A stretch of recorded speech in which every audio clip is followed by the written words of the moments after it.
Hello everyone, welcome back to online study zone. आज की इस वीडियो में हम बात करने वाले हैं वीकली करंट अफेयर्स के बारे में। आपको पता होगा कि 1 से लेकर के 14 मई तक हम बात कर चुके हैं। तो इस वीडियो में हम देखेंगे 15 मई से लेकर के 21 मई तक की जो भी महत्वपूर्ण क्वेश्चंस हैं वो इस वीडियो में देखने वाले हैं। तो अगर आपने बाकी के वीडियो नहीं देखा है तो आप जाकर के प्लेलिस्ट चेक कर लीजिएगा, उसमें आपको सारा क्वेश्चंस मिल जाएगा। तो चलिए फ्रेंड्स, इस वीडियो को शुरू करते हैं और आप आखिर तक देखिए और आप बताइए कितना सही कर पाते हैं। तो देखिए, सबसे पहला प्रश्न ये आता है कि विश्व हाइड्रोजन शिखर सम्मेलन 2024 किस देश में आयोजित किया जा रहा है।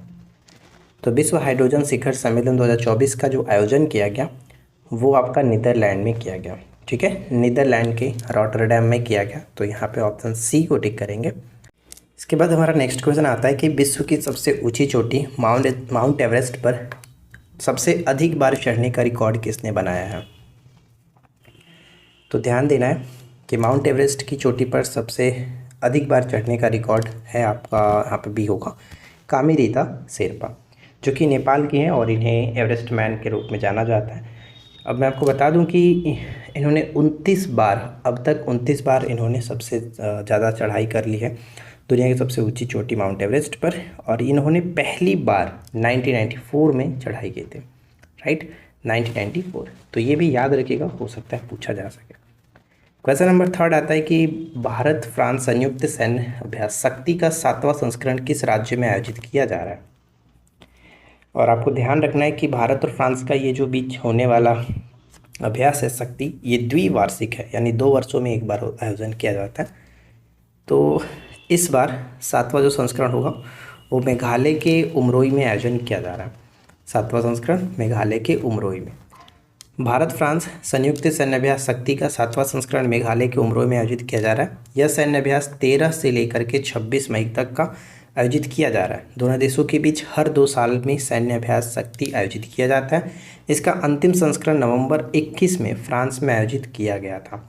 ठीक है, यानी छठा जो संस्करण था वो फ्रांस में आयोजन किया गया था। इसके बाद नेक्स्ट प्रश्न आता है कि इसरो ने एडिटिव मैन्युफैक्चरिंग तकनीक से निर्मित नए लिक्विड रॉकेट इंजन का सफल परीक्षण कहाँ किया है। एडिटिव मैन्युफैक्चरिंग तकनीक से निर्मित नए लिक्विड रॉकेट इंजन का सफल परीक्षण कहाँ से किया।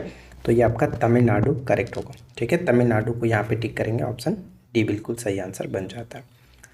अगला प्रश्न कि हाल ही में इंदासिसा नोग्रांग को किस राज्य की पहली महिला पुलिस महानिदेशक यानी डीजीपी नियुक्त किया गया। इंदासिसा नोग्रांग को किस राज्य की पहली महिला महानिदेशक नियुक्त किया गया है, डीजीपी बनाया गया। तो मेघालय यहाँ पे सही आंसर बनेगा, मेघालय की। ठीक है, ध्यान रखना है, मेघालय की पहली महिला डीजीपी बनी है ये। नेक्स्ट प्रश्न आता है कि हाल ही में किस देश ने 30वीं सुल्तान अजलान शाह ट्रॉफी जीती है। 30वीं सुल्तान अजलान शाह ट्रॉफी जीती है, तो जापान ने जीता। आप यहाँ पे पढ़ पाएंगे कि जापान ने पेनाल्टी शूटआउट में पाकिस्तान को 4-1 से हरा करके अपनी पहली सुल्तान अजलान शाह ट्रॉफी जीता। यानी जापान का ये पहला है, लेकिन ये 30वीं बार, मतलब 30वां संस्करण कह सकते हैं आप।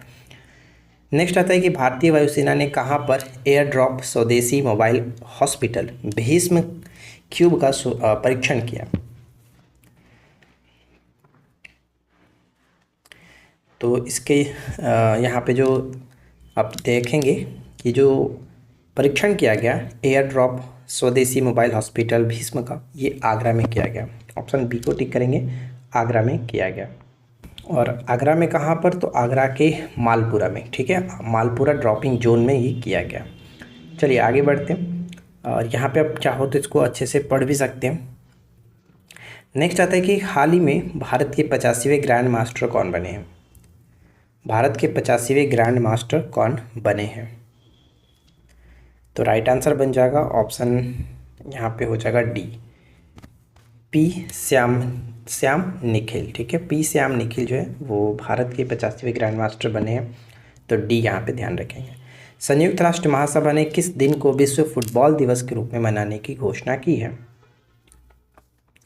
संयुक्त राष्ट्र महासभा ने किस दिन को विश्व फुटबॉल दिवस के रूप में, तो 25 मई को मनाया जाएगा विश्व फुटबॉल दिवस। हाल ही में विश्व हाइड्रोजन शिखर सम्मेलन और प्रदर्शनी 2024 का आयोजन कहाँ किया गया? तो पहला क्वेश्चन हमारा यही था, जो कि नीदरलैंड के रॉटरडैम में। तो यहाँ पे डी को टिक कर सकते हैं। नेक्स्ट है कि फेडरेशन कप 2024 में नीरज चोपड़ा ने स्वर्ण पदक जीता, इसका आयोजन कहाँ किया गया था? तो ध्यान रखिएगा कि फेडरेशन कप 2024 में नीरज को चोपड़ा जो है इनको स्वर्ण पदक जीता, और ये इसका आयोजन भुवनेश्वर में किया गया। तो ऑप्शन डी होगा। अमेरिका के फ्लोरिडा में ACC track and field outdoor championship 2024 की 1500 मीटर रेस में किस भारतीय एथलीट ने गोल्ड मेडल जीता है? तो गोल्ड मेडल जीता है Parvez Khan. Option A correct answer है, परवेज़ खान। आगे बढ़ते हैं। अगला प्रश्न है कि ईरान ने शाहिद बेहेश्ती बंदरगाह की संचालन के लिए किसके साथ 10 साल का अनुबंध किया है? शाहिद बेहेश्ती जो होता है, बेहेश्ती कह सकते हैं। तो यहाँ पे आपको ध्यान रखना है 10 साल के लिए अनुबंध किया गया किसके साथ? तो ईरान में ये स्थित है। ईरान ने भारत के साथ ये समझौता किया 10 साल के लिए। Option D. हाल ही में किस देश में सुअर की किडनी लगाने वाले पहले व्यक्ति, जिनका नाम था रिचर्ड रिक स्लेमैन, का निधन हो गया? हाल ही में इनका जो किडनी का ट्रांसप्लांट हुआ था, सुअर की किडनी लगाई गई थी, तो इनका संबंध अमेरिका से है। ऑप्शन डी हो जाएगा। किसे साहित्य अकादमी फेलोशिप से सम्मानित किया गया? किसे साहित्य अकादमी फेलोशिप से सम्मानित किया गया? तो देखिए राइट आंसर यहाँ पे बन जाएगा Ruskin bond. Ruskin bond option A. मैं आपको बता दूं कि ये जो हम एमसीक्यू देख रहे हैं, इसके अलावा जो हमारा नोट्स है, आपको पता ही है कि मैं करंट अफेयर्स का डेली नोट्स लिखता हूँ, तो वो नोट्स आपको हमारे एप्लीकेशन पर मिल जाएगा। ठीक है, एप्लीकेशन में जो नोट्स दिए गए हैं उसमें कुछ एक्स्ट्रा क्वेश्चंस भी रहते हैं। तो अगर आपने बाकी मंथ का नहीं डाउनलोड किया तो आप एप्लीकेशन से जाकर के बहुत कम कीमत में डाउनलोड कर सकते हैं, 15 रुपये और 13 रुपये करके। इस तरह से पीडीएफ वहाँ पे आपको मिल जाएगा। जा करके ई बुक वाले सेक्शन में देखिए, करंट अफेयर्स का सारा जो कि पीडीएफ आपको मिल जाता है। तो रस्किन बॉन्ड यहाँ पे बिल्कुल सही आंसर बन जाता है। नेक्स्ट आता है कि छत्तीसगढ़ का पहला 15 मेगावाट का फ्लोटिंग सोलर प्लांट कहाँ स्थापित किया जाएगा? 15 मेगावाट का फ्लोटिंग सोलर प्लांट जो कि आपका दुर्ग में। ठीक है, दुर्ग में। Option C. 77वें कांस फिल्म फेस्टिवल के किस एक्ट्रेस को guest of honour palme d'or award से सम्मानित किया गया? देखिए कांस फिल्म फेस्टिवल जो है वो हमेशा आपका फ्रांस में आयोजन किया जाता है, और इस वर्ष 77वां संस्करण था, ये याद रखना आपको। और इसमें guest of honour Palme d award से जो सम्मानित किए गए, इनका नाम हम कह सकते हैं मेरिल स्ट्रिप। ठीक है, मेरिल स्ट्रिप ये अमेरिका की हैं।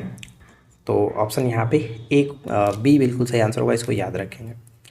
आगे बढ़ते हैं। अगला प्रश्न है कि पूर्व सैनिक कल्याण विभाग ने कहाँ समाधान अभियान का आयोजन किया है? समाधान अभियान का आयोजन किया गया है दार्जिलिंग, यहाँ पे करेक्ट होगा। Option D Darjeeling. ठीक है, नेक्स्ट वन। 14 मई 2024 को किस नोबेल पुरस्कार विजेता कनाडाई लेखिका का 92 वर्ष की आयु में ओंटारियो में निधन हो गया? तो देखिए नोबेल पुरस्कार विजेता रही हैं, कनाडाई लेखिका हैं, 92 वर्ष की आयु में इनका निधन हो गया। इनका नाम हम याद रखेंगे एलिस मुनरो। ठीक है, 2009 में अंतर्राष्ट्रीय बुकर पुरस्कार से भी नवाजा गया था इनको, 2009 में अंतर्राष्ट्रीय बुकर पुरस्कार, और 2013 में साहित्य में नोबेल प्राइज़ दिया गया था। ठीक है, साहित्य का नोबेल प्राइज़ इनको मिला था 2013 में। तो दोनों याद रखना इंपॉर्टेंट हो जाता है। टाटा कंसल्टेंसी सर्विसेज जो है टीसीएस ने कहाँ पर global artificial intelligence centre of excellence बनाने की घोषणा की है? कहाँ पर की है? तो ये आपका पेरिस में, पेरिस। Option D. नेक्स्ट आता है कि विश्व दूरसंचार और सूचना समाज दिवस 2024 का विषय क्या था? तो सबसे पहला चीज़ कि आपको याद रखना है कि ये जो दिवस है ये मनाया जाता है 17 मई को। बहुत इंपॉर्टेंट प्रश्न है कि विश्व दूरसंचार दिवस मनाया कब जाता है? तो 17 मई को मनाया जाता है। जैसे 15 मई को अंतर्राष्ट्रीय परिवार दिवस, 16 मई को सिक्किम राज्य दिवस और साथ ही साथ प्रकाश दिवस के रूप में भी मनाते हैं हम लोग। 17 मई को आपका हो जाता है विश्व दूरसंचार दिवस। तो थीम की बात करें, जो विषय की बात करें, तो इसमें विषय आपका रहा है सतत विकास के लिए डिजिटल नवाचार, ऑप्शन बी। सतत विकास के लिए डिजिटल नवाचार, हम बी को टिक करेंगे। ठीक है, आगे बढ़ते हैं। 16 मई 2024 को किस मंत्रालय ने स्वच्छता और पर्यावरणीय स्थिरता को बढ़ावा देने के लिए स्वच्छता पखवाड़े का आयोजन किया है या फिर शुभारंभ किया है?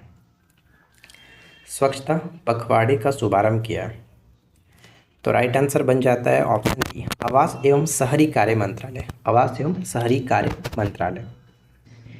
नेक्स्ट प्रश्न कि किस शहर में 7 दिवसीय प्रतिष्ठित उत्सव गंगमा जत्रा पारंपरिक अनुष्ठानों के साथ शुरू हुआ है? गंगमा जत्रा जो है वो 7 दिवसीय प्रतिष्ठित उत्सव है। ऑप्शन ए होगा तिरुपति। ठीक है, तिरुपति ऑप्शन ए। हाल ही में किस देश में माउंट इब ज्वालामुखी फटा है? माउंट इब ज्वालामुखी जो कि हाल ही में फटा है, तो आपको पता ही है ऑप्शंस में क्या होगा, इंडोनेशिया, ऑप्शन बी। ठीक है, इंडोनेशिया। हाल ही में जापान और किस देश ने हाइपरसोनिक मिसाइल के इंटरसेप्टर विकसित करने के लिए समझौता किया? तो जापान और किस देश ने हाइपरसोनिक मिसाइल के इंटरसेप्टर विकसित करने के लिए समझौता किया? तो यहाँ पे अमेरिका सही होगा, ऑप्शन सी, अमेरिका। हाल ही में काठमांडू में एक भव्य कार्यक्रम में किसे मिस पिंक नेपाल चुना गया? मिस पिंक नेपाल चुना गया। आपने अगर अभी तक वीडियो को लाइक नहीं किया तो वीडियो को लाइक और चैनल को सब्सक्राइब कर लीजिए। इस तरह के अपडेट्स के लिए हर वीक हम आपको वीकली करंट अफेयर्स प्रोवाइड कराते हैं। जो हमारा सीक्वेंस चलता है 1 से 7, 7 से 14, 15 से 21, इस तरह के सीक्वेंस के साथ हम आपको करंट अफेयर्स प्रोवाइड कराते हैं। यानी नेक्स्ट वीडियो आपको 28 को मिलेगा। ठीक है, तो यहाँ पे देखिए सही आंसर क्या बन जाएगा, अनमोल रॉय। अनमोल रॉय को मिस पिंक नेपाल के रूप में चुना गया। कोचीन में स्थित INS द्रोणाचार्य में किन देशों के मध्य त्रिपक्षीय समुद्री सुरक्षा जो कार्यालय है कि दूसरे संस्करण का आयोजन किया गया? त्रिपक्षीय समुद्री सुरक्षा कार्यालय का दूसरा संस्करण, तो इसमें भारत, ऑस्ट्रेलिया और इंडोनेशिया शामिल है। त्रिपक्षीय जो समुद्री सुरक्षा है इन 3 देशों के बीच हुआ। अगला प्रश्न कि दूरसंचार एवं सूचना समाज दिवस मनाया कब जाता है? तो अभी जस्ट हमने ऊपर में डिस्कस किया इसके बारे में। ऑप्शन बी, 17 मई को मनाया जाता है। एशियाई विकास बैंक ने किस राज्य को 148.5 मिलियन अमेरिकी डॉलर के ऋण को मंजूरी दी है? तो ये आपका हो जाएगा सिक्किम। ठीक है, सिक्किम राज्य को ये ADB जो है 148.5 मिलियन अमेरिकी डॉलर ऋण देने की मंजूरी दी है। थाईलैंड ओपन का पुरुष डबल्स बैडमिंटन खिताब किसने जीता?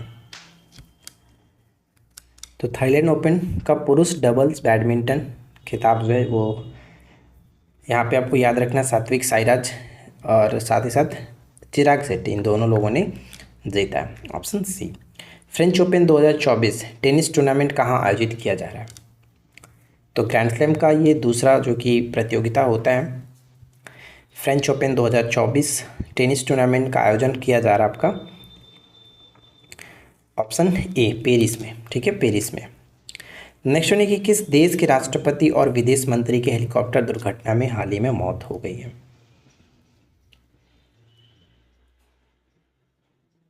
तो ध्यान रखना है कि ईरान के राष्ट्रपति इब्राहिम रईसी जो थे, इब्राहिम रईसी और विदेश मंत्री हुसैन अब्दुल्लाहियान, इन दोनों की मृत्यु हो गई है हेलीकॉप्टर दुर्घटना में। यहाँ पे बी को टिक करेंगे। नेक्स्ट प्रश्न आता है कि एलोरा कप 2024 में किस महिला मुक्केबाज ने गोल्ड मेडल जीता है? एलोरा कप 2024 में किस महिला मुक्केबाज ने गोल्ड मेडल जीता है? तो राइट आंसर हो जाता है जो कि ऑप्शन हमारा ए होगा, निखत जरीन। ठीक है, मुक्केबाज हैं निखत जरीन, ऑप्शन हम यहाँ पे ए को टिक करेंगे।